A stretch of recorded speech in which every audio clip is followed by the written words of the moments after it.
papel da genética mesmo, tipo assim, eh, na longevidade. Uma pessoa X e uma pessoa Y, vamos supor que elas vão ter os mesmos hábitos, eles vão ter literalmente a mesma vida, assim, vida eu falo no sentido de as coisas que eles vão fazer na vida, né, literalmente tudo. Só que eles têm genéticas diferentes. Um vai viver mais que o outro? Primeiro, né, não existe isso, tá? Mesmo irmãos gêmeos Claro, mas não vão ter o mesmo estilo de vida. só Você pra pode falar em entender, né. coisas parecidas, tá? Aham. Mas você tem genes protetores. Tem, nichos, né, aquelas blue zones. Não sei se você viu até esse documentário muito interessante, né, das blue zones, as regiões do mundo que tem a maior concentração de centenários. Caramba. É muito interessante, né, eles pegaram o Japão, a região da Sardenha na Itália, outras regiões do mundo, essas regiões chamadas as blue zones, tá? E viram o que que diferenciava essas pessoas, né. Então, tem um componente genético e tem a interação com o ambiente também, mas a genética com certeza tem o seu peso. Agora a genética você não consegue mudar, Uhum. você consegue mudar os seus hábitos de vida, né, você consegue correr atrás daqueles 5 pilares. Genética tá lá, você pode ter dado sorte ou pode ter dado azar. Tem como a gente fazer um mapeamento genético pra saber se vai viver muito? Você tem, mas ainda não se sabe, quais são, os genes relacionados à longevidade. Tem alguns que você tem uma clareza, mas não são todos. Tem alguns que você não consegue explicar. Fala: "Caramba, esse cara tá com 110 anos e tá inteiraço aqui, aí vamos fazer um estudo genético". Aí você fala: "Caramba, nada de especial". Então, ó, ainda é um ponto controverso. A minha paciente mais idosa faleceu ano passado, tinha 109 anos. Caramba, cara. Até os 102, assim, ela era síndica do prédio, ativa, super ativa, né, e até saiu num programa de TV ali que ela: "109 anos, meu sonho é conhecer o Marcos Mion", Hum, né, e aí mandou essa mensagem viralizou, chegou nele e ele foi lá gravar com ela, foi que uma legal. matéria muito bacana, dá pra você resgatar aí, se quiser eu te mando também, ficou bem legal. E E nesse ela veio a sentido falecer depois, mas assim, é, depois dos hã. 90 anos, cada mês a gente comemora, né. Cuidei dela por Depois dos uns 90? 8 9 ah, é muito fácil, né. Então, ó, você pensa o seguinte, né,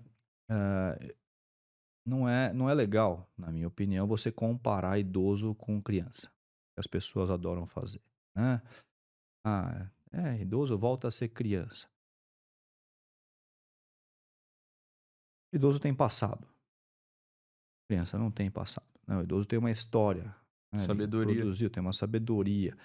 Então, às vezes, é até desrespeitoso você tratar ele dessa maneira, Mas tá. isso é aqui mais no Brasil, né, ô Paulo, pelo menos, eu não Ah, sei mais também ou na América e menos, tal, mais ou menos. mas Você vê. na cultura oriental eles têm muito respeito, né, pelos Ah, isso idosos. sim, sem dúvida, né, mas é uma questão de educação da população, né.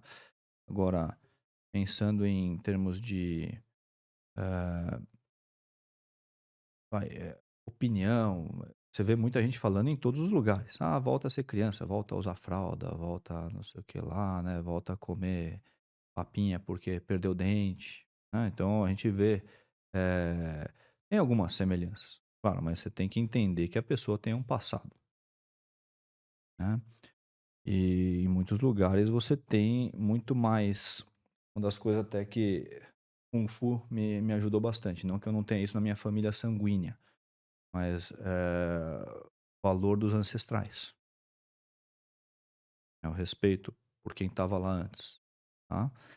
Mas eu tô falando isso pelo seguinte, né, quando você, não sei se você tem crianças na sua família, mas independente disso, às vezes você fica um tempo sem ver aquele sobrinho, o seu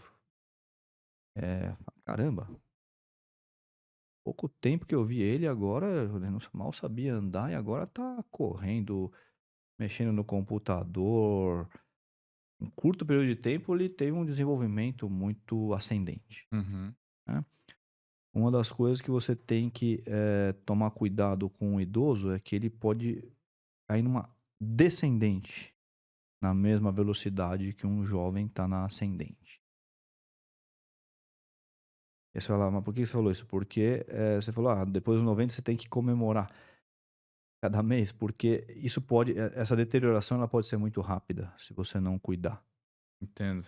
Tem que ficar de olho, né. Se a pessoa tá caindo numa descendente, quebra logo esse ciclo, porque vai dar problema. Da mesma forma que a criança desenvolve rápido, é Exatamente. crescente, É crescente, o o idoso ele idoso é pode entrar decrescente. numa cascata de disfuncionalidade, né, de queda de produção de funcionalidade ou, de uma maneira muito rápida. Então você tem que identificar isso prontamente, até as pessoas que estão sob risco, para Sim, já intervir. interessante.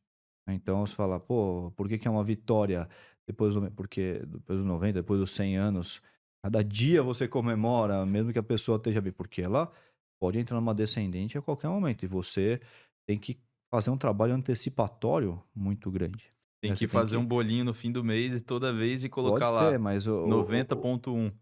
que seja, mas o ponto é, eu como médico geriatra, né, toda vez que eu previno alguma coisa, ninguém nunca me agradece. Para pra pensar. Elas não sentem a prevenção, né. Quando eu trato alguma coisa, e já é tarde demais para mim, né, porque eu gosto mais de prevenir do que de tratar, a pessoa: "Obrigado, doutor Paulo, que legal". E eu fico me punindo porque eu não consegui prevenir. É claro, você não vai conseguir prevenir tudo, impossível, né. Mas se é alguma coisa que eu poderia ter feito e não fiz, né, por exemplo, eh, vacina. "Puxa, eu não recomendei essa vacina aqui e o cara teve essa infecção". É algo que eu poderia ter feito. Aí Sim, eu tratei a infecção, eu dei o antibiótico, eu dei os cuidados, o que quer que seja, né, e eu considero que foi uma falha minha, né, a pessoa vai lá e me agradece ainda, sim. né, mas, era algo que eu poderia ter antevisto, tá. Então, tem uma isso foi um exemplo que todo mundo percebe, né, mas, eh,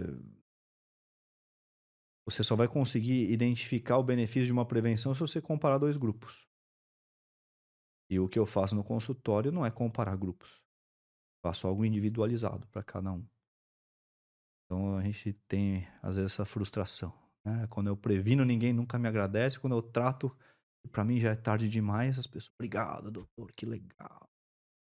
E eu fico me punindo, né, mas eterno infeliz, né, nunca vai nunca vai conseguir se dar certo.